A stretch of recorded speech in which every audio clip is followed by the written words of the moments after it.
This conference will now be recorded. अद्य शनिवासरः अथवा मन्दवासरः ज्येष्ठशुद्ध नवमी दिनांक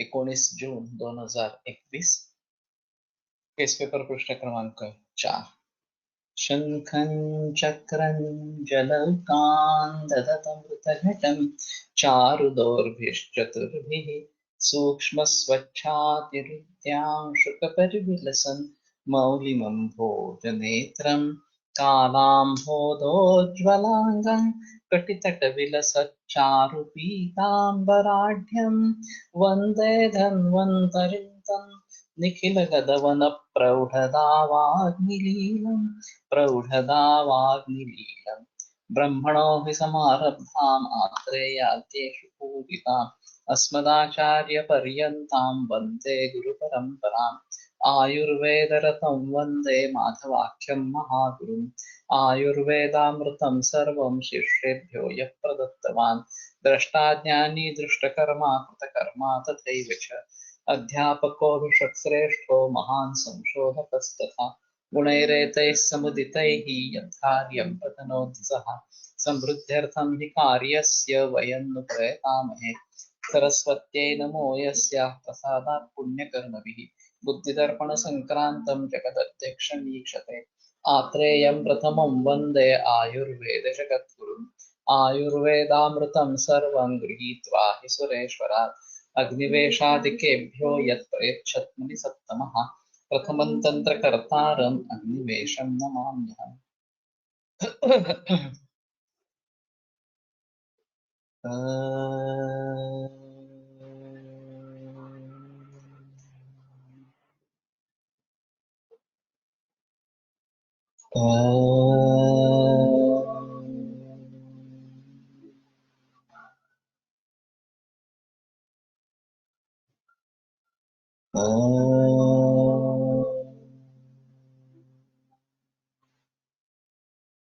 ओम शांति शांति शांति।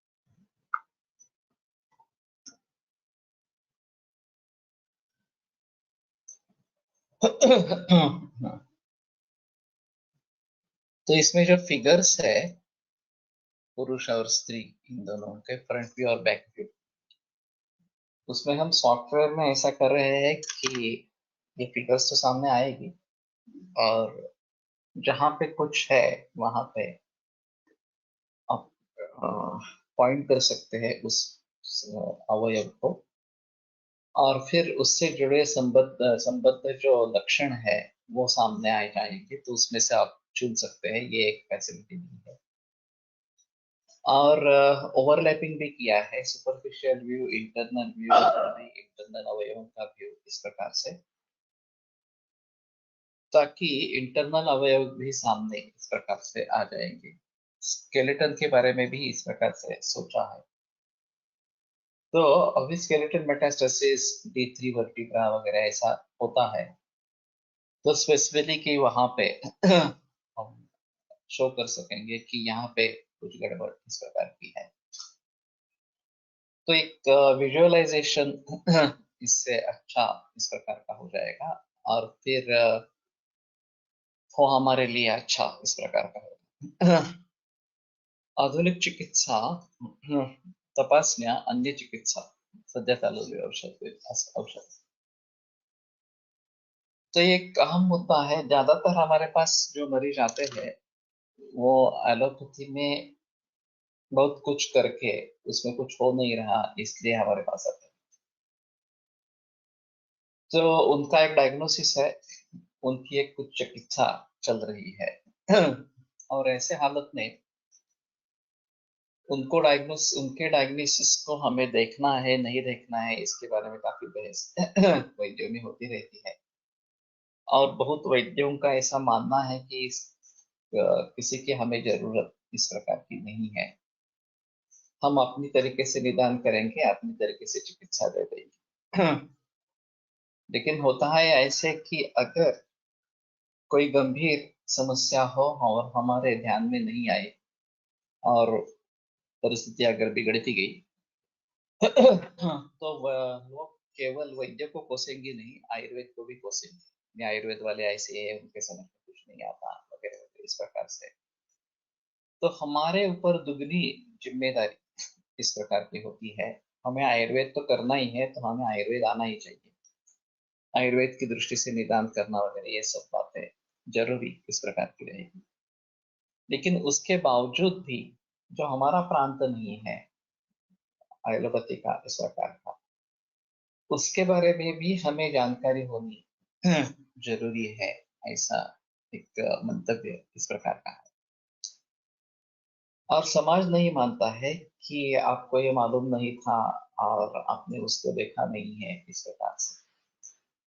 और दूसरी बात ऐसी है कि लोग इन्वेस्टिगेशंस के आधार पर ही ट्रीटमेंट की यशस्विता को जज करते हैं।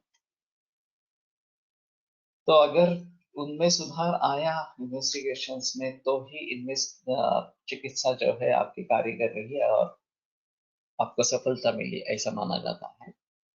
अगर क्लिनिकली पेशेंट अच्छा होता है फिर भी इसमें बदलाव नहीं आता है या बिगड़ता जाता है, तो लोग मानते हैं कि आयुर्वेद की चिकित्सा से कुछ हुआ नहीं, फायदा नहीं है और वो छोड़ देनी चाहिए, फिर से एलोपैथी के शरण में जाना चाहिए इस प्रकार से। तो ये बड़ी समस्या है, क्योंकि ये जो पैरामीटर सेट किए गए हैं वो एलोपैथी के दृष्टि से सेट किए गए हैं, और ये फार्मेसी ने ज्यादातर पैरामीटर्स सेट किए हैं। क्योंकि ये उस दवा से ये सिम्टोमेटिक रिलीफ हो जाता है या मीन लेवल पर इन्वेस्टिगेशंस आ जाते हैं, ये उन्होंने प्रूव किया है उनके ड्रग्स के हिसाब से।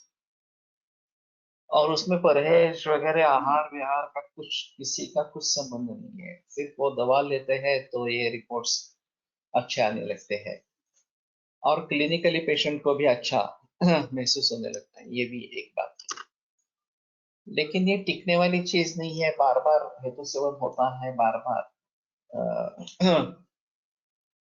मामला बिगड़ता जाता है और एक स्थिति ऐसी आती है कि बस अब आगे एलोपैथी में कुछ नहीं होने वाला, तो लोग हमारे पास घूमते हैं। तो इन सभी बातों को ध्यान में रखते हुए हम ऐसा नहीं कर सकेंगे कि नहीं, हमें इससे कुछ लेना देना नहीं है। सिर्फ उसके बहकावे में न आइए, ये सबसे अहम। क्रिएटिनिन 5-6 है तो भी एलोपैथी वाले डॉक्टर्स बता दें कि नहीं नहीं, आपको डायलिसिस शुरू करना पड़ेगा, फिस्टुला करवा दो इस प्रकार से। और ज्यादा सिम्टम्स भी नहीं है, सूजन नहीं है या सांस नहीं है इस प्रकार से, फिर भी वो प्रेशराइज करना आरंभ कर देते हैं, दूसरा कोई चारा नहीं है और साइकोलॉजिकल प्रेशर बढ़ता जाता है। तो ऐसे हालात में ये ज्यादा तकलीफ वाली बात नहीं है, इसको हम कम से कम मेंटेन तो कर सकते हैं, ये तो हम लोगों को बता सकते हैं। और फिर परहेज और दवाइयों के साथ क्रेटिनिन, यूरिया या फिर यूरिक एसिड, फास्फोरस वगैरह, पोटेशियम, इनके ऊपर ध्यान रखेंगे और ये अगर पैरामीटर्स अच्छे रहते हैं तो ठीक है, लोग फिर से ये मानेंगे। वो लक्षणों की तरफ ध्यान नहीं देते, सूजन बढ़ गई है या सूजन कम हो गई है उसका कोई लेना देना उनको नहीं है। वो फिर क्रिएटिनिन 7.4 था, अब 7.6 हो गया तो ये बिगड़ गया, इतना ही समझते हैं। कोविड-19 में लंग फाइब्रोसिस हो रहा है, तो ये जो चेंजेस है ये इतने आसानी से बदलने वाले नहीं है। सिम्टोमेटिकली पेशेंट अच्छा हो जाएगा, सर्कस्टीवन है वो बंद हो जाएगा, सांस में तकलीफ नहीं रहेगी। फिर भी एक्सरे निकालेंगे, एचआरसीटी करेंगे तो पता चलेगा कि नहीं, वो तो वैसा ही है। तो लोग मानेंगे नहीं, लोग कहेंगे नहीं नहीं, ये अभी ऐसा ही है तो कुछ फायदा ही नहीं हुआ है इस प्रकार से। तो इन सभी के बारे में काफी हद तक सोचना चाहिए, सिर्फ हमें उसके बहकावे में नहीं आना है, ये सबसे अहम मुद्दा है। वो हम देखे, इस प्रकार के जो पैरामीटर्स है उनके वो देखे, लेकिन उसी पैरामीटर्स को लेकर ये करना है, ये बात छोड़ देनी है। दूसरी चीज जो है वो इंटीग्रेटेड प्रैक्टिशनर्स इसके आधार पर कुछ डिसाइड करने की कोशिश कर सकते हैं कि ये बड़ा है तो ये देना है वगैरह वगैरह, इस प्रकार से इनफर्टिलिटी में ओम का साइज बढ़ नहीं रहा है, बढ़ा है तो रप्चर नहीं हो रहा है, इसके लिए वहां पे हार्मोन्स दे देते हैं। तो हमारे हिसाब में इन इन्वेस्टिगेशंस के सहारे अब क्या करना चाहिए, रप्चर नहीं हो रहा है तो क्या करना चाहिए, इसके बारे में सोचना है। अनिल पाटिल का जो वेदिक्योर इस प्रकार का है वो ज्यादा कम वंध्यत्व पर है, जैसे ये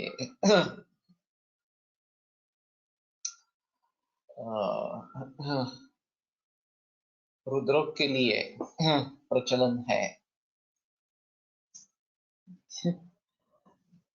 तो उन्होंने रुद्रोग को महत्व दिया और फ्रेंचाइजी स्थापन करके माधव बाग का जो है वो उसी प्रकार अनिल पाटिल का जो है वो ज्यादा वंध्यत्व में काम है इस प्रकार से। अभी प्रताप सिंह चौहान जीवा आयुर्वेद, उनके तो सभी रोगों के बारे में है और वो तो पूरा टेलीमेडिसिन है। और 192 कंट्रीज, 192 देशों में उनकी दवाई चलती जाती रहती है इस प्रकार से। और जो सेंटर्स है उनके टेलीमेडिसिन के, वहाँ 25-25 लोग काम करते हैं, 25,000 हर को तनख्वाह दी जाती है। तो इतने बड़े पैमाने पे ये सब कर रहा है। ये दोनों एमबीबीएस है, उसमें कोई संदेह नहीं है। लेकिन कहने का तात्पर्य अर्थ ये है कि वहाँ जो भी जानकारी पूछी जाती है, अगर हम केरल का ट्रेंड देखेंगे तो केरल के ट्रेंड में तो एलोपैथिक की निदान, एलोपैथी का निदान और सीधा आयुर्वेद की चिकित्सा इस प्रकार का दिखता है। उनके केस पेपर में ज्यादा कुछ बातें नहीं रहती है, एलोपैथी के जो भी पैरामीटर्स है वो सब लिख देते हैं और सीधे चिकित्सा पर उतर आते हैं। वो सामावस्था निरामावस्था वगैरह देखते हैं या फिर वायु को देखते हैं, ये अहम चीज है। लेकिन हम जैसे इतनी डिटेल हिस्ट्री ले रहे हैं, उस प्रकार की डिटेल हिस्ट्री वहां पे नहीं है। तो मैं ऐसा नहीं मानता कि इन इन्वेस्टिगेशंस को हम नजरअंदाज करें, देखे ही नहीं ऐसा। तो देखे, सिर्फ उसी के आधार पर ट्रीटमेंट जज करना है, ये मूर्खता है। हमारा खुद का निदान होना चाहिए आयुर्वेद का, हमारी खुद की पद्धति होनी चाहिए कि चिकित्सा तत्व कैसे समझ में ले, और फिर वो पैरामीटर्स को भी साथ में रखे। पैरामीटर्स में सुधार होता है तो अच्छी बात है, पैरामीटर्स में सुधार नहीं होता है तो लोगों को कन्विंस करना काफी मुश्किल इस प्रकार का हो जाता है। तो फिर भी लोगों को कन्विंस करते रहना जरूरी है, और समाज मन में परिवर्तन लाना ये भी बहुत जरूरी है इस प्रकार का। अभी एक ब्लैक बॉक्स रिसर्च इस प्रकार का डब्ल्यूएचओ का मॉडल है कि जिसमें आरंभ में आधुनिक दृष्टि से इन्वेस्टिगेशंस की जाएगी, फिर जो आपको ट्रीटमेंट देनी है वो देनी है, और ट्रीटमेंट पूरी होने के बाद फिर से उन्हीं पैरामीटर्स के आधार पर परीक्षा की जाएगी, और उसमें अगर सुधार है तो आप बीच में क्या देते हैं उसको कोई लेना देना इस प्रकार का नहीं। लेकिन ये खास करके मॉडल चाइनीज आयुर्वेद इनके लिए उपयुक्त होगा ऐसा उनका कहना है। लेकिन पैरामीटर जो सेट किया है वो एलोपैथी के पैरामीटर्स। तो मुझे सबसे अहम लगता है कि आयुर्वेदिक पैरामीटर्स और क्लिनिकल पैरामीटर्स ये ज्यादा महत्वपूर्ण है। उसमें अगर हम ऑब्जेक्टिविटी ला सकते हैं तो ज्यादा बेहतर इस प्रकार का। उसमें अपने डब्ल्यूएचओ के गाइडलाइंस है कि लाइफस्टाइल के बारे में, कि लाइफ क्वालिटी ऑफ लाइफ ये इम्प्रूव हुई या नहीं हुई, इस प्रकार से ऑब्जेक्टिव पैरामीटर से। तो उनको अगर हम लेकर चलेंगे तो शायद ये मान्य होगा कि हाँ, ये ऑब्जेक्टिव पैरामीटर से उसके आधार पर क्वालिटी ऑफ लाइफ इंप्रूव हो गई है, तो इतना तो सही परिणाम मिला है, चाहे डिसीज में बढ़ोतरी हो गई हो वगैरह वगैरह इस प्रकार से। लेकिन इसमें भी काफी दिक्कतें हैं, तो बहुत बड़ा फॉर्म है अगर क्वालिटी ऑफ लाइफ इस प्रकार की देखनी है तो। और वैसे हमारे भी ग्रंथों में स्वास्थ्य के लक्षण बताए गए हैं चरक विमास्थान अध्याय 8 में। तो उनको हम अगर अच्छी तरीके से लोगों के सामने रखेंगे, और ये अगर है तो आप चिंता मत करो इसके बारे में सजग करना। अभी ये एक बड़ी भीति रहती है कि पैरामीटर्स अगर सुधर नहीं रहे हैं तो मैं ठीक नहीं हो रहा हूँ, और फिर उसका कुछ ट्रीटमेंट का कुछ फायदा नहीं है, ये लोगों के मन में बैठ जाता है। और एलोपैथी के डॉक्टर्स भी, बीएमएस डॉक्टर्स भी जो एलोपैथी की प्रैक्टिस कर रहे हैं वो वही बताते रहते हैं, नहीं नहीं ये एक्चुअली वर्क नहीं कर रहा है, और बाद में ये और बिगड़ता जाएगा वगैरह इस प्रकार से। तो संक्षेपतः क्रियायोगो निदान परिवर्जनम, ये जो अहम सूत्र है कि कारणों को ढूंढना और कारणों को टालना, ये एक आवश्यक इस प्रकार की स्थिति रहेगी। और जब तक कारण सामने नहीं आएगा तब तक वो टालने के बारे में कैसे कहेंगे। कल ही की केस थी कि कपल था, उस पत्नी का वजन बहुत ज्यादा था और 33 उम्र है। शादी हुई थी वो 26-27 वर्ष में हुई। तो फिर मैंने कहा कि तुम क्या प्लानिंग कर रहे हो क्या? तो बोली नहीं, हमारा सेक्सुअल रिलेशनशिप रही ही नहीं है। तो ये मुझे चौंका देने वाली बात थी। तो मैंने छात्र था उसको बाहर जाने के लिए कहा। और फिर पूछा, तो बोली लव मैरिज था, बाद में मालूम नहीं कुछ थोड़ा सा फुसफुस इस प्रकार की होने लगी। अभी किसी का इंटरेस्ट ही नहीं है उसमें। फिर हमने अभी सोचा कि फिर से एक बार कोशिश करते हैं और अपत्य प्राप्ति के लिए प्रयास करते हैं, लेकिन मेंटालिटी ही नहीं है सेक्स करने के लिए इस प्रकार, मानसिकता ही नहीं। तो मैंने कहा कि तुम्हें एक बार फिर से डिसाइड करना है तुम्हें क्या चाहिए, और ये जो असंतुष्टि है, असमाधान है इस प्रकार से सेक्सुअल लाइफ में, वो एक बड़ा कारण बन जाता है, इसलिए परहेज नहीं रखा जाता, और फिर वजन कम नहीं हो रहा है, पीसीओडी की समस्या है, ये सभी बातें इसमें है।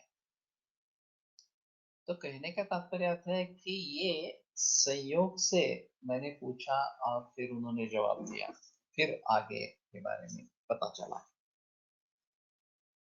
तो जब तक कारण ढूंढ नहीं पाएंगे भली भांति इस प्रकार से, तब तक इसमें मार्ग निकलना बहुत मुश्किल इस प्रकार का होता है, और वो हम ही कर पाते हैं। तो ये आयुर्वेद की खासियत है कि इस प्रकार की पूरी हिस्ट्री लेकर समझने की कोशिश करना मरीज को पूरे तरीके से,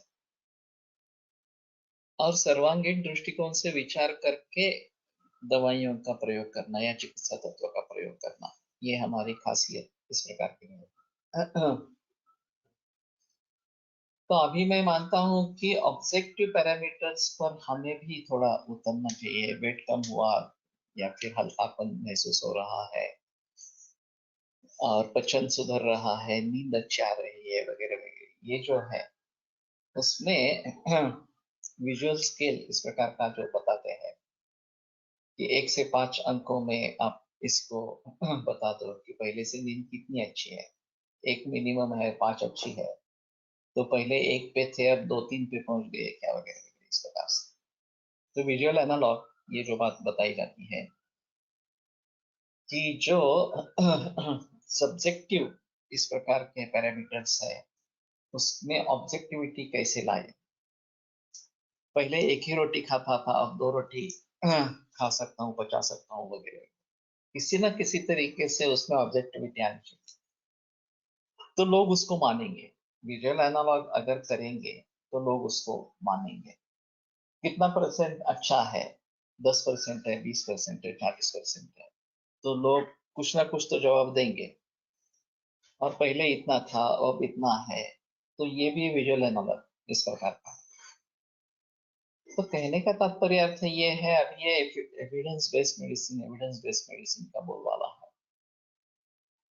और वो एविडेंस नेसेसरली इस प्रकार के कुछ इन्वेस्टिगेशंस वगैरह ऐसे ही होने चाहिए, ऐसे नहीं है। विजुअल एनालॉग के तरीके से हम इसके बारे में काफी कर सकते हैं। इसी के बारे में पैरामीटर्स डेवलप करना, ये एक हमारा उद्देश्य है। इस प्रकार करेंगे, चाहे उसमें लैब टेस्ट वगैरह करवाने की जरूरत नहीं है। सिर्फ विजुअल एनालॉग इस प्रकार से भी कर सकते हैं। तो इसके बारे में सोचना है, तभी लोगों को हम बता सकेंगे कि नहीं, ये हमारे हिसाब में ये पैरामीटर सुधर रहे हैं, और फिर रोगी अच्छा लग रहा है। ये जो बाकी पैरामीटर्स है, इन्वेस्टिगेशंस वाले पैरामीटर्स है, वो बाद में सुधरेंगे इस प्रकार से। मेरी किताब में मैंने लिखा है कि जब इंश्योरेंस के लिए मेडिकल एग्जामिनेशन की जाती है, तो पूरी एलोपैथिक के still it is individual's perception and subjective, लेकिन फिर भी इंडिविजुअल परसेप्शन को हम विजुअल एनालॉग में कन्वर्ट कर रहे हैं, ये भी महत्वपूर्ण है। तुम्हारे हिसाब में क्या है, ये भी देखने की कोशिश करो। और उसके हिसाब में क्या है, ये भी देखने की कोशिश करो। और केवल सब्जेक्टिव होने से ये बेहतर है, इतना तो निश्चित है कि हाँ, वो कह रहा है कि मुझे ठीक लग रहा है, हम कह रहे हैं कि वो ठीक सुधर रहा है, इस प्रकार से इसको कोई मानेगी नहीं। कम से कम विजुअल एनालॉग होगा, नहीं तो ये डब्ल्यूएचओ के पैरामीटर्स आते ही नहीं इस प्रकार से। तो विजुअल एनालॉग इसीलिए आया कि सब्जेक्टिव पैरामीटर्स को ऑब्जेक्टिव में कैसे परिवर्तित करें। तो ये मैं समझता हूँ कि यद्यपि ये इंडिविजुअल परसेप्शन है, सब्जेक्टिव है, तो भी इसमें ऑब्जेक्टिविटी है, और पहले से ये बेहतर इस प्रकार का है। तो जो इन्वेस्टिगेशंस इस प्रकार की जाती है, मेडिकल एग्जामिनेशन की जाती है, और फिर इंश्योरेंस देना है नहीं देना है वगैरह के बारे में सोचा जाता है,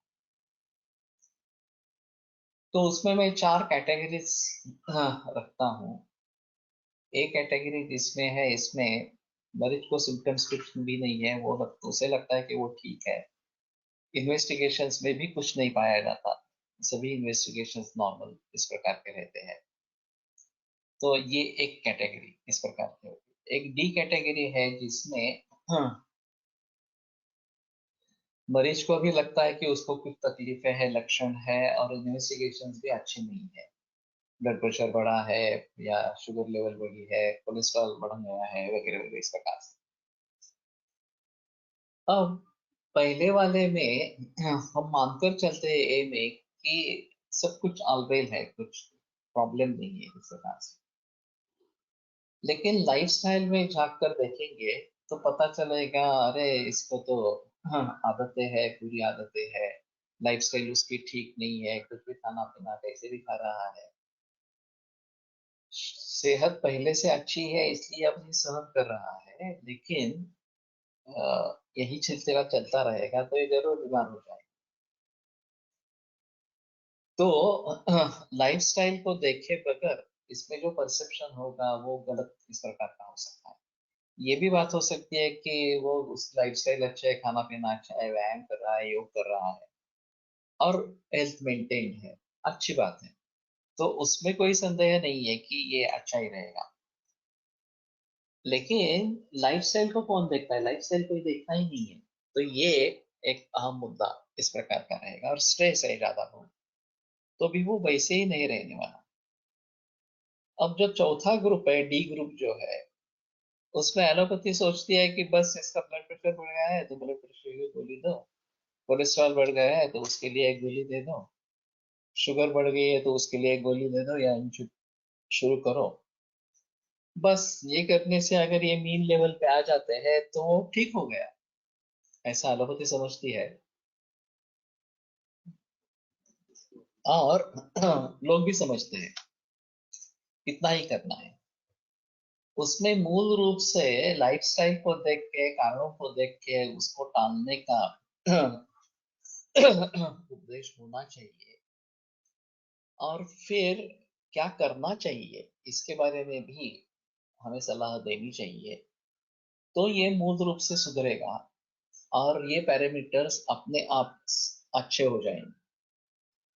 लेकिन एलोपैथी का कहीं भी इसके बारे में बहस नहीं है।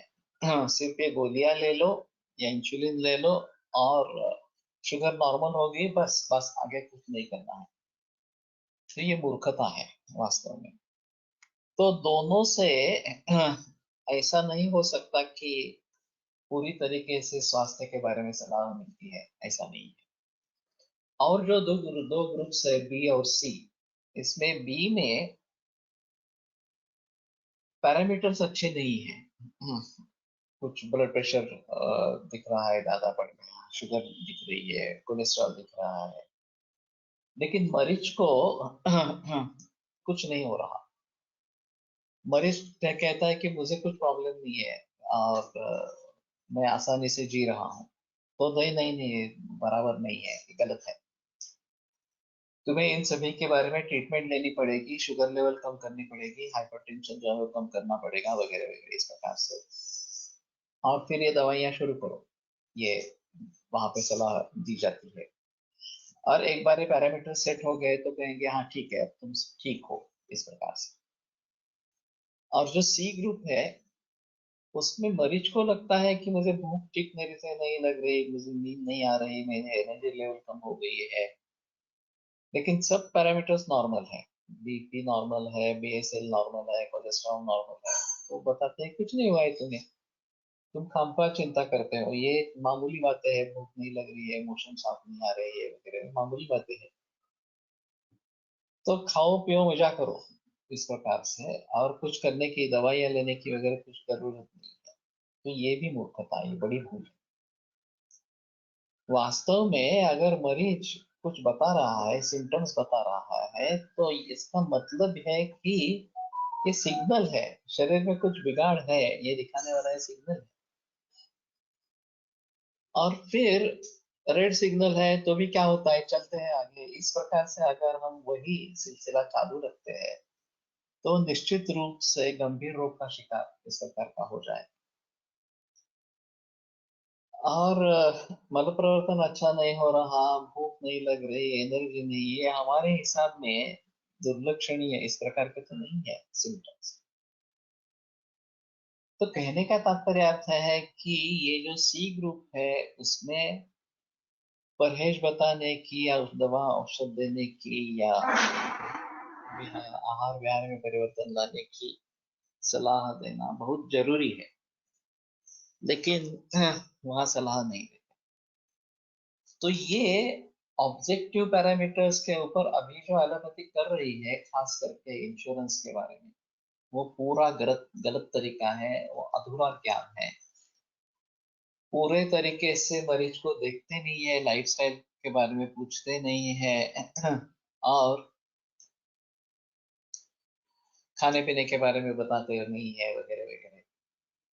तो मेरा एक सुझाव ऐसा था कि इसके साथ में लाइफस्टाइल कंसल्टेंट भी रखा जाए और वो पूरी लाइफस्टाइल समझ लेगा और उसके बारे में सुझाव देगा। अभी क्या होता है, सब रिपोर्ट्स लेके एक डॉक्टर के पास जाते हैं, तो वो देखता है हाँ शुगर तुम्हारी बढ़ी है, ये दवा शुरू करो, प्रोस्टेट इतनी बढ़ी है, ये दवा शुरू करो, वगैरह वगैरह इस प्रकार से। उसमें कोई लाइफस्टाइल का जिक्र ही नहीं होता। परसों महेश झगड़े का एक लेख था, शायद सकाळ में था, और जो मैं बात बता रहा हूँ वही उन्होंने उसमें लिखी थी कि अभी WHO वगैरह, वर्ल्ड हेल्थ ऑर्गेनाइजेशन, हेल्थ का कुछ संबंध नहीं रहा उसमें, वर्ल्ड डिसीज ऑर्गेनाइजेशन ये बन गई है। क्योंकि सभी जो जिक्र है वो मरीजों के बारे में जिक्र है, रोगों के बारे में जिक्र है, उसको टालने के हिसाब से कुछ नहीं है। और सच्चे रूप में स्वास्थ्य के लिए कुछ भी नहीं है। स्वास्थ्य संरचना क्यों कहती है? सभी जो डॉक्टर का व्यवहार कर रहे हैं वो भी सभी मरीजों से व्यवहार हो रहा है। स्वास्थ्य टिकाने के लिए कुछ भी प्रयास नहीं है। तो ये सबसे अहम मुद्दा है कि अगर दवाइयों के बारे में हम इतना प्रचार प्रसार वगैरह करते रहते हैं कि ये दवा ले लो तो च्यवनप्राश ले लो तो कोविड-19 में प्रोटेक्शन मिल जाएगा वगैरह। ये तो आयुर्वेद की दवा है तो ठीक है, कम से कम नुकसान तो नहीं करती है इस प्रकार से। लेकिन सिम्टम्स कुछ भी नहीं है, दवाइयाँ शुरू कर देते हैं, ब्लड प्रेशर की हो, डायबिटीज की हो वगैरह वगैरह इस प्रकार से। तो हानि करने वाली इस प्रकार की चीज है। अगर सिम्टम्स नहीं है तो हमें कुछ ना कुछ गड़बड़ है। पैरामीटर्स अगर इस प्रकार से बदल गए हैं तो कुछ ना कुछ गड़बड़ है, इतना तो समझ लेना चाहिए। और फिर लाइफस्टाइल, खाने पीने की आदतें वगैरह वगैरह ये सब देख के उसके बारे में सलाह देनी जरूरी है कि ये करो, दवाइयों का प्रयोग मत करो, योग व्यायाम वगैरह ये सब बातें बता दो और पैरामीटर्स पर ध्यान रखो। अगर इस प्रकार के पैरामीटर बदल जाएंगे केवल खाने पीने में बदलाव लाने से या फिर कुछ आयुर्वेदिक दवा देने से, तो ठीक है, उसमें कोई प्रॉब्लम की बात नहीं है। लेकिन सिर्फ एलोपैथी की इस प्रकार की दवा देकर जो हम कर रहे हैं वो पूरी तरीके से गलत है। तो अभी भी एलोपैथी भी और आयुर्वेद भी रोगियों के ऊपर काम कर रहे हैं, स्वस्थ के ऊपर काम ही नहीं। और वैसे देखा जाए तो एलोपैथी में ये ताकत ही नहीं है इंडिविजुअल लेवल पर विचार करने की, वो तो सामूहिक के बारे में सोचते हैं।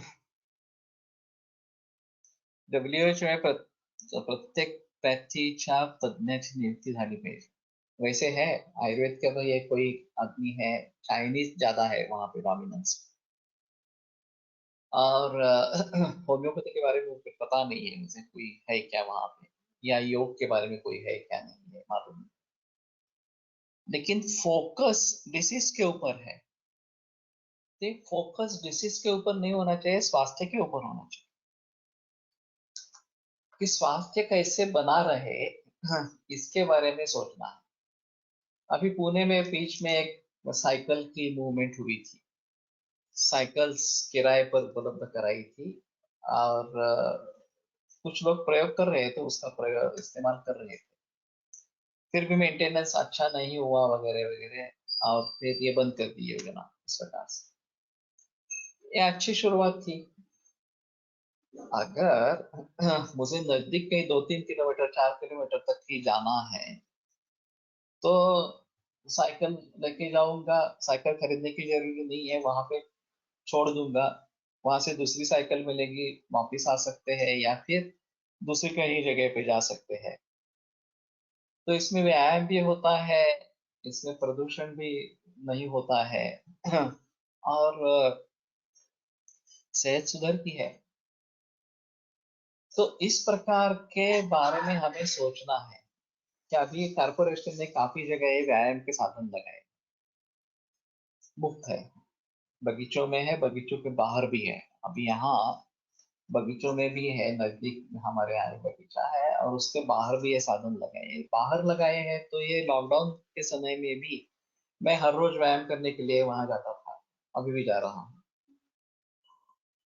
तो ये अच्छी बात है। इसमें सभी समाज शामिल होना चाहिए कि हाँ हमें नियमित रूप से व्यायाम करना है और मुफ्त में मिल रहा है ये सब इस प्रकार से। मेरा तो सुझाव है कि इसके साथ में बिजली का निर्माण भी अगर हम करेंगे, व्यायाम करना ही है तो साइकिल चलाते हुए बिजली का निर्माण करेंगे, जैसे डायनामो होता है उस प्रकार से बिजली का निर्माण करेंगे तो ये भी अच्छी बात है इस प्रकार से। कुछ हद तक तो कुछ तो उस बिजली का प्रयोग हो सकता है। मैंने एक एनर्जी पार्क की कल्पना की थी कि जो ऐसे रास्ते के नजदीक पार्क्स है, गार्डन्स है, उसमें एक हिस्सा एनर्जी पार्क करके रखने का है, और ये स्टैटिक इस प्रकार के कुछ व्यायाम प्रकार होने चाहिए। उसमें बिजली निर्माण होगी, वो वहां पे अगर कोई सिग्नल है तो उसके लिए प्रयोग में लानी है। इस प्रकार से ज्यादा से ज्यादा क्या करना पड़ेगा कि एक कोई वॉचमैन वगैरह रखना पड़ेगा, लेकिन वैसे वॉचमैन होता ही है इसमें। कंपनियों को एडवर्टाइज करने के लिए कहेंगे तो बहुत सारी कंपनियां आ जाएंगी एडवर्टाइज करने के लिए इस प्रकार से। तो कहने का तात्पर्य अर्थ है कि हमें स्वास्थ्य कैसे बनाते रखना है, इसके बारे में सोचना। जैसे अभी मैकडोनाल्ड्स केएफसी वगैरह है, उसी प्रकार से हेल्दी फूड चेन क्यों नहीं निर्माण हो सकती। हाँ, हमारे हिसाब में जंक फूड फास्ट फूड खाना उचित नहीं है, लेकिन लोगों को परिवर्तन चाहिए खाने में। एक ही खाना खाते रहेंगे तो तंग आ जाएंगे इस प्रकार से। तो उनको परिवर्तन चाहिए, इसलिए ये एडिक्शन बनाने वाले इस प्रकार के फूड दे देते हैं, जंक फूड फास्ट फूड दे देते हैं। तो उसको टालकर अगर हम इस प्रकार से हेल्दी फूड ये शुरू करेंगे, ये बीच में पोली भाजी ये जो शुरू हुआ, रोटी सब्जी, ये अच्छा प्रचलन हुआ, क्योंकि पहले ये लोग वड़ा पाव खाते थे। उससे तो बेहतर है कि रोटी सब्जी खाएंगे इस प्रकार से। अब ये शिव थाली की चर्चा चल रही है, और शिव थाली मुफ्त कर दी है। कौन से लोग फायदा उठाते हैं मालूम नहीं है, लेकिन फिर भी मैं मानता हूँ कि कुछ तो गरीब ऐसे होंगे कि जो जिनको उसका अच्छा फायदा इस प्रकार का मिल रहा हो। लेकिन इन सभी के बारे में हमें सोचना है कि स्वास्थ्य कैसे बना रहे।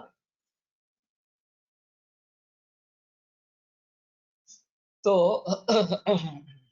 आहार विहार इन सभी के बारे में अगर लोगों को सजग करते रहेंगे। मैंने एक ऐसा भी सुझाव दिया था कि ये जब इंश्योरेंस लिया जाता है, उसने अगर उसके साथ में जिम ज्वाइन कर ली या कुछ योगा इंस्टीट्यूट ज्वाइन कर ली इंश्योरेंस लेते लेते, तो इंश्योरेंस कंपनी को उसको कुछ मुनाफा देना है। जैसे एक्सटेंडेड लाइफ कवर होता कि 5 बरस का लिया है और एक छठा बरस मुफ्त में आपको रिन्यू हो जाएगा इस प्रकार से। या फिर नो क्लेम बोनस होता है कार वगैरह के बारे में। क्या अगर बरस में आपका कुछ भी क्लेम नहीं रहा तो नो क्लेम बोनस मिलता है, और ये एक तरीके से लोगों को प्रोत्साहन मिलता है, हाँ ठीक, हम गाड़ी अच्छी तरीके से चलाएंगे, एक्सीडेंट से बचेंगे। उसी प्रकार से अगर हेल्थ के कुछ पैरामीटर्स, ऑब्जेक्टिव पैरामीटर्स इस प्रकार से सेट किए जाएंगे और उसका रिकॉर्ड रखा जाएगा कि मैं जिम में जा रहा हूँ, मेरा वजन कांस्टेंट है, मेरा बीपी नॉर्मल है, मेरा शुगर लेवल नॉर्मल है वगैरह वगैरह, ये किया जाता है। हम्म, लेकिन मेरी भूख भी अच्छी है, मेरे एनर्जी लेवल अच्छी है, मेरा पेट अच्छी तरीके से साफ होता है वगैरह वगैरह। ये अगर पैरामीटर्स बनते रहते हैं, या मेरा बाहर का खाना बहुत कम है, घर का ही खाना खाता हूँ, ऑर्गेनिक खाना खाता हूँ वगैरह वगैरह, इस प्रकार से, तो इसमें इंश्योरेंस कंपनी का फायदा है, क्योंकि क्लेम्स नहीं आने वाले हैं। तो इंश्योरेंस कंपनी उसको मुनाफा दे सकती है कि ठीक है, तुम्हें और एक्सटेंशन इस प्रकार के दे देंगे। 5 बरस का तुमने लिया है, एक छठा बरस में दे देंगे इस प्रकार से। तो हमें अलग तरीके से सोचना है। फार्मेसी का भी रोल आयुर्वेद में काफी उसके लिए अच्छी अच्छी बातें हैं। अभ्यंग का तेल है, उद्वर्तन है, या फिर नस्य है, बालों का तेल है, और च्यवनप्राश जैसे कई औषधियां हैं जो रसायन के स्वरूप में है, या फिर स्वास्थ्य बढ़ाने वाले इस प्रकार के हैं। तो उनके प्रचलन में ज्यादा रुचि रखे, ऐसी अगर बात हो सकती है। नेचुरल फूड अवेलेबल करना, ये भी एक बड़ी जिम्मेदारी सरकार। जैसे मैंने ये नदियों के बारे में कहा कि शहर में जो नदियां हैं वो पूरे गंदी हो गई है पूरी तरीके से। ये नदी रही ही नहीं, ये सिर्फ केवल जो वेस्ट वाटर है ये बहने वाला है इसमें। केवल वर्षा ऋतु में उसमें पानी आएगा, नहीं तो ये पानी है ही नहीं उसमें। तो उसके किनारे पर ग्रीन बेल्ट बनाया जाए, जो भी ये मैला पानी है वो अलग करके उसमें उस मिट्टी में जाए और वहां पेड़ पौधे उगाएंगे।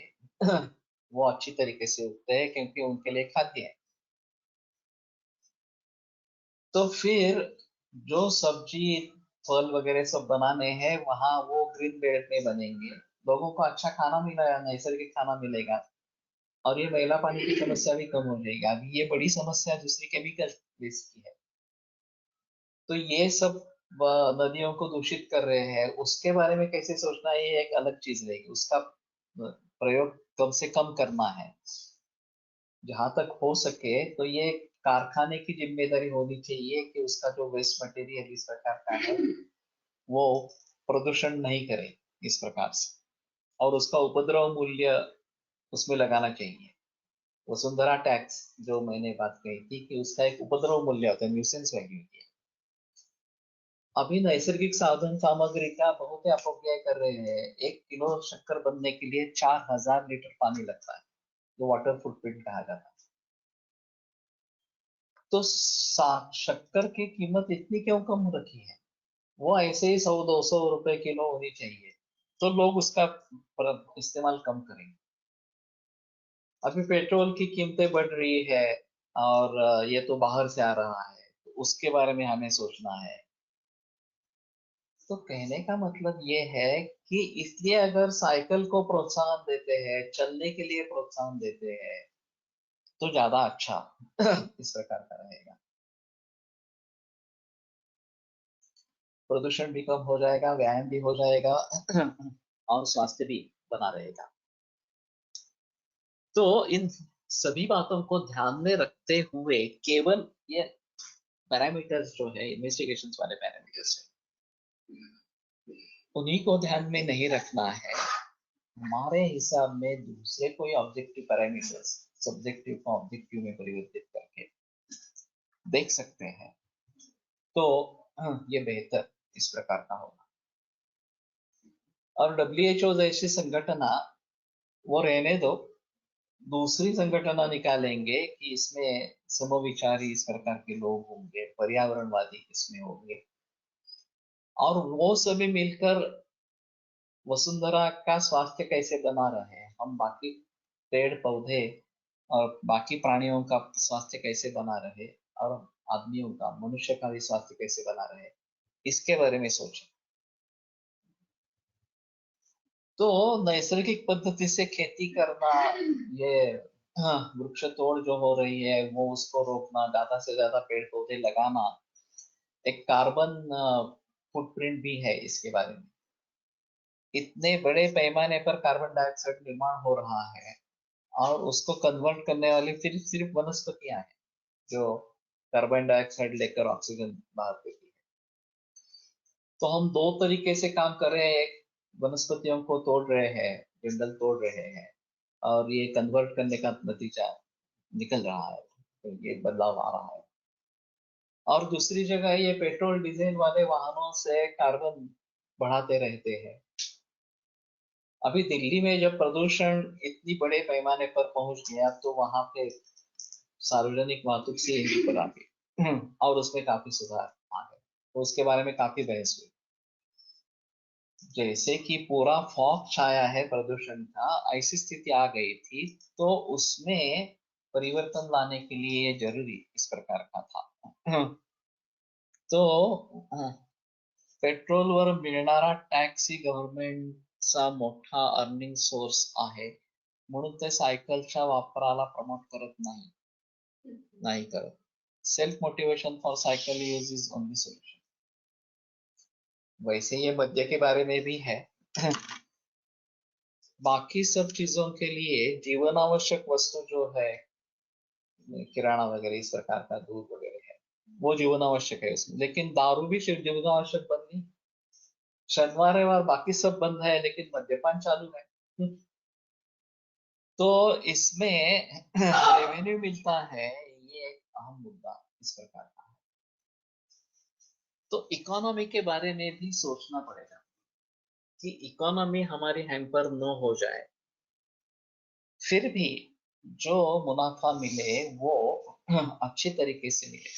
चाणक्य का एक कहना था कि इनकम टैक्स जो है वो 16% से ज्यादा नहीं होना चाहिए। अब ये 30-40% तक है। तो इस प्रकार का इतना बड़ा टैक्स होता है, तो फिर लोग उसको नहीं देने के पक्ष में हो जाते हैं और किसी न किसी तरीके से वो टैक्स इवेजन करते रहते हैं। तो ये 16% से अगर ज्यादा नहीं है तो लोग दे सकते हैं कि ठीक है, इतना तो मुझे गवर्नमेंट को देना है इस प्रकार से।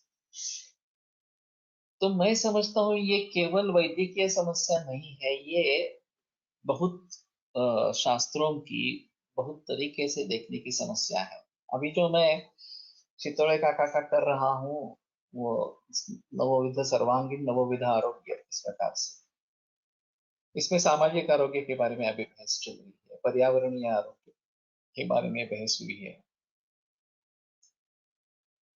तो पर्यावरणीय आरोग्य, इसमें ये सब मुद्दे आए थे कि पर्यावरण अच्छा रहेगा तो हम बचेंगे, पर्यावरण बिगड़ जाएगा तो हम भी मर जाएंगे। और हम ही ने पर्यावरण को बिगड़ाया है, इसमें कोई संदेह नहीं है। तो विकेंद्रीकरण होना चाहिए। अभी ये सेंट्रलाइजेशन जिस प्रकार का हो रहा है और शहरों में सब सुविधाएं हैं और देहातों में कुछ भी सुविधाएं नहीं है इस प्रकार से, तो स्वास्थ्य बनाए रखना ये हमारी जिम्मेदारी है, हर इंडिविजुअल की जिम्मेदारी है, उसको समझ लेना है। शहरांमधील 2 ठिकाणांमधील अंतर हे सर्वात प्रथम कारण आहे सायकल न वापरण्याचे। त्यासाठी अंतर कमी होण्यासाठी काही करावे लागेल, त्यामुळे पेट्रोल वाहनांना पर्याय नसतो। लेकिन ये भी बात कुछ हद तक सही है, कुछ हद तक नहीं है। एक बार हमारे पास स्कूटर है, स्वयंचलित वाहन है, तो नजदीक जाना है तो भी मैं साइकिल का प्रयोग नहीं करूंगा, मैं स्कूटर से ही जाऊंगा या चलने की बात नहीं करूंगा। और उसके लिए कारण दे दूंगा कि मुझे समय नहीं है। हाँ, इसमें किसके बारे में एक लेख आया था कि इस प्रकार से लोग समय बचाकर उसका क्या करते हैं। वो ऐसे ही अगर व्यर्थ गवा देते हैं समय बचाकर। अभी ये जो सब उपकरण बने, घंटों का काम मिनटों में, मिक्सर ग्राइंडर वगैरह से लेकर, उसमें काफी समय बच जाता है, ये सही। लेकिन उस बचे हुए समय का हम ज्ञान प्राप्ति के लिए इस्तेमाल करते हैं, सेहत सुधारने के लिए, व्यायाम करने के लिए इस्तेमाल करते हैं, क्या करते हैं? कुछ भी नहीं करते। तो समय बचाना उचित है, लेकिन उस समय का भलीभांति उपयोग होना चाहिए। तो ये मानसिकता बन जाती है, नजदीक भी जाना है तो चलते चला जाऊं या ऐसा नहीं है, स्कूटर लेके जाऊंगा इस प्रकार से, और बहाना बनाऊंगा कि मुझे समय नहीं है तो इसलिए मुझे जाना ही पड़ेगा इस प्रकार से। तो कहने का तात्पर्य आता है कि मेरी सेहत मेरी जिम्मेदारी है। हाँ, ये जब तक मानेंगे नहीं, समझेंगे नहीं, तब तक उसके बारे में प्रयास नहीं होंगे। और मेरी सेहत अच्छी हो रही है इसके बारे में मुझे खुद समझना चाहिए। हाँ, पहले से मोशन अच्छे हो रही है, भूख लग रही है, एनर्जी लेवल बढ़ गई है वगैरह इस प्रकार से। तो चाहे उसके बारे में भी लेना करने की कोशिश करे और फिर उसको देखते रहे, हाँ ठीक है, ये सुधर रहा है इस प्रकार से। अभी सभी बातें सरकार ने ही करनी है, इस प्रकार का एक प्रचलन हो गया कि नैसर्गिक आपत्तियां आती है तो हम कहेंगे ये चक्रवात इस प्रकार का आ गया, अब इतना बड़ा नुकसान हो गया है तो सरकार को हमें मदद करनी चाहिए वगैरह इस प्रकार से।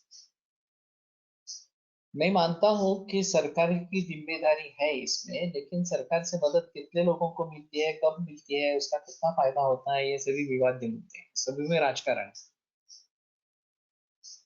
तो हम ही सहकार पद्धति से इकट्ठा आए और उसके बारे में सोचिए।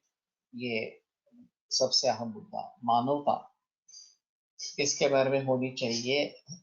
और जो रियल नीडी पर्सन है, जिनको जरूरत है, उनके पास ये पहुंचे। पिछले बरस में जब ये बाढ़ आ गई थी कोल्हापुर सांगली, इसमें बहुत सारे लोगों ने प्रयास किए और मदद दे दी इस प्रकार की। उसमें ठगाने वाले भी लोग थे कि जो भी मदद आएगी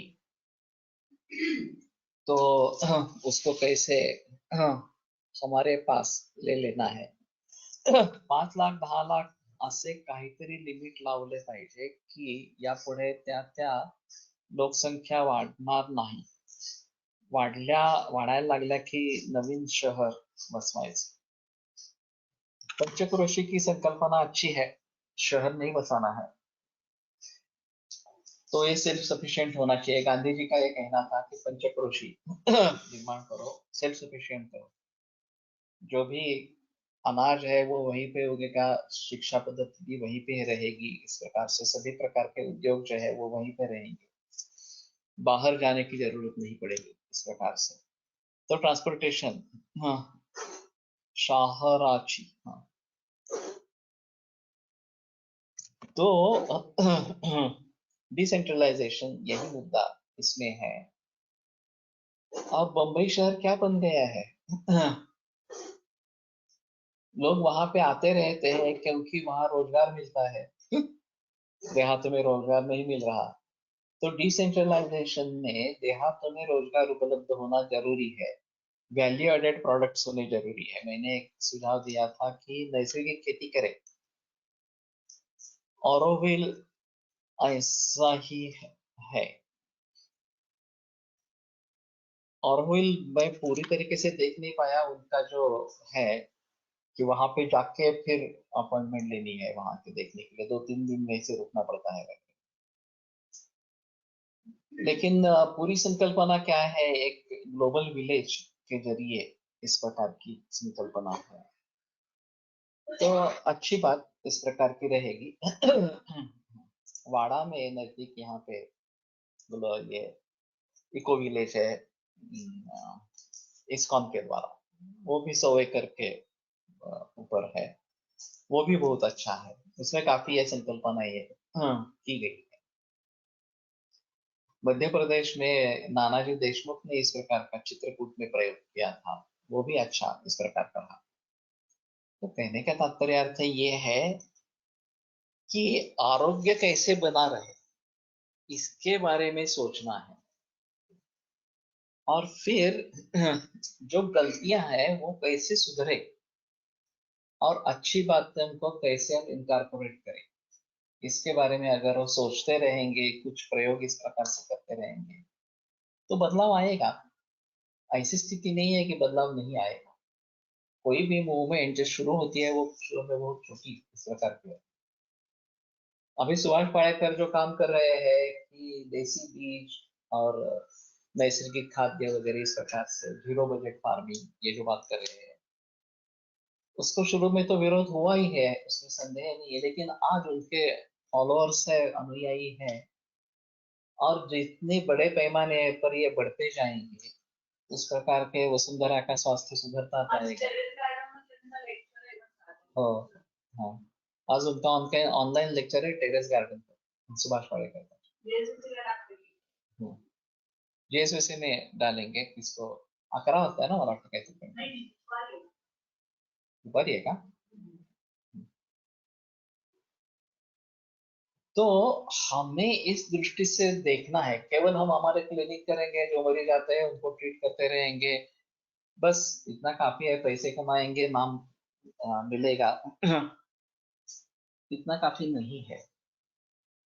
तो मूल रूप से अगर इस समस्या को देखना है तो स्वास्थ्य बिगड़ने वाले कारण क्या है, चाहे हमारे तरीके से हो, चाहे शासन के तरीके से हो, चाहे नैसर्गिक उत्पाद कुछ हो रहे हो, कुछ भी हो, उन सभी कारणों को जानते हुए फिर उसमें सुधार कैसे लाएंगे, इसके बारे में हमें सोचना है। और ये मूवमेंट बन जानी चाहिए कि हाँ, हमें इस प्रकार से हमारा और पर्यावरण का स्वास्थ्य बनाए रखना है इस प्रकार से, तो शायद अगली पीढ़ी जो है वो अच्छी होगी, कैंसर वगैरह का पर ये रोग कम हो जाएगी, इस प्रकार की बीमारियां कम हो जाएगी, डायबिटीज कम हो जाएगा वगैरह वगैरह इस प्रकार से, और स्वास्थ्य बना रहेगा। सुजल सुफल इस प्रकार की होगी, तो लाइक माइंडेड पीपल मिलेंगे। दिलीप कुलकर्णी और पौर्णिमा कुलकर्णी वहां दापोली के नजदीक है, पौर्णिमा वैद्य है उसमें, पर्यावरणवादी है, और उन्होंने भी काफी तरीके बताए हैं कि वो जिस तरीके से वहां पे रह रहे हैं, मैं उनके घर पे जाके आया हूँ, तो एक आदर्श पर्यावरणवादी जीवन कैसा होना चाहिए उसका एक नमूना है। लेकिन अगर हम इसके बारे में देखेंगे ही नहीं, सोचेंगे ही नहीं, तो काफी मुश्किल इस प्रकार की हो जाए। तो हमें सिर्फ हमारे क्लिनिक के जरिए नहीं देखना है। मैंने काफी प्रयास, मेरे जो अमेरिका में मुलाकातें हुई है आयुर्वेदिक जीवनशैली आरोग्याची गुरुकिल्ली, आयुर्वेद आहार जीवनाचा आधार, ॲलर्जी आणि आयुर्वेद, हार्मोन्स आणि आयुर्वेद, कैंसर, हार्ट डिसीज आणि आयुर्वेद वगैरह, तो मैंने काफी प्रयास इसके बारे में समाज में जागृति लाने के लिए किए हैं, और भी करता रहता हूँ। वैद्य पूर्णिमा जी का एड्रेस कहाँ बताया? बताया नहीं, दापोली के नजदीक है। तो जा सकते हैं। टेरेसर गार्डनचा व्याख्यान 26 जूनला आहे। ना आज 19/7 अगले शनिवार को है। ठीक है, ऑनलाइन है तो ज्यादा अच्छा।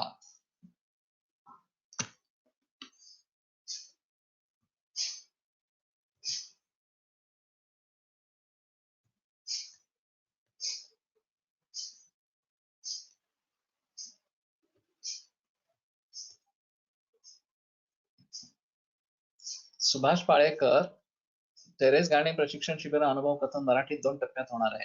सुभाष पाळेकर, ज्योती शाह, मोनिका देशमुख, श्री रावसाहेब, मनीषा वानखेडे, शनिवारी दुपारी 1:30 ते 4:30 आणि सायंकाळी 6 ते 9 YouTube चॅनलवरची लिंक। नैसर्गिक शेती पद्धतीने छतशेती, टेरेस गार्डनिंग कशी करावी, तिथे तुम्हाला लागणार वर्षभर नैसर्गिक भाजीपाला, फळे फुले, मसाले, ऊस आपल्या घरात येतात कसे पिकवता येईल।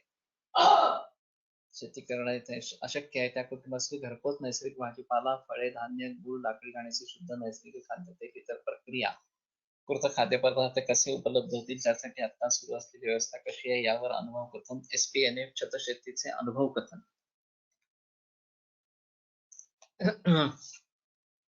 देशी गाईचे शेण, गोमूत्र इत्यादी साहित्य कसे उपलब्ध करता येईल, इच्छुक शहरवासियांना नैसर्गिक विषमुक्त पोषण मूल्य व औषधी मूल्याने संयुक्त भाजीपाला, फळे, फुले, इतर प्रक्रियाकृत खाद्यपदार्थ थेट उत्पादक नैसर्गिक शेतकऱ्यांकडे जाऊन तिथे तंत्र दिवसभर समजून घेऊन त्यांच्या शेतात दिवसभर श्रमदान करून उत्पादक शेतकरी व ग्राहक यांचे दलाल मुक्त मध्यस्थ मुक्त संयुक्त कुटुंब कसे उभे करावे विस्ताराने चर्चा होईल। तरी आपण सर्व शहरी ग्रामीण भगिनींना, मित्रांना, मुली संबंधीचा बांधा घ्यावा, ही पोस्ट सर्वच ग्रुपवर फॉरवर्ड करावी। इतर सेंद्रिय छतशेती करणाऱ्या भगिनींचे ग्रुप सुद्धा ही पोस्ट फॉरवर्ड करावी। तो ये अच्छी बात है। तो हमें इसके बारे में थोड़ा देखना चाहिए, और तो ऑनलाइन है। सुश्रुत ने यहाँ पे 2 दिन का शिविर अटेंड किया था, चिंचवड़ में था, 2 दिन का था। ये तो ऑनलाइन है, तो ये तो घर बैठ के कर सकते हैं और YouTube चैनल पे है। तो मेरे कहने का मतलब ये है कि इसके बारे में हम ज्यादा सजग हो जाएंगे, तो हम ये सिलसिला अभी खत्म करते हैं। किस पेकर के बारे में अगले गुरुवार से माधव निदान को लेकर आगे बढ़ेंगे, सोमवार को चरक को आगे बढ़ाएंगे। आयुर्वेद प्रकांडो निगदितैः शल्यतंत्र प्रधानः शिष्येभ्यः शाश्वतोऽयं निखिल जन कृपा व्याप्त चित्तेन येन आयुर्वेदस्य वाञ्छन् पुनरपि भुवने ताञ्च सुष्ठु प्रतिष्ठां श्रेष्ठं धन्वन्तरिं तं प्रणमति च सदा वैद्यवर्गो हि नूनं वैद्यवर्गो हि नूनम्. Gardening as being able to reduce stress and improve mood with a reduction in symptoms of depression and anxiety. बहुत अच्छा है, तो उसको ध्यान में रखेंगे.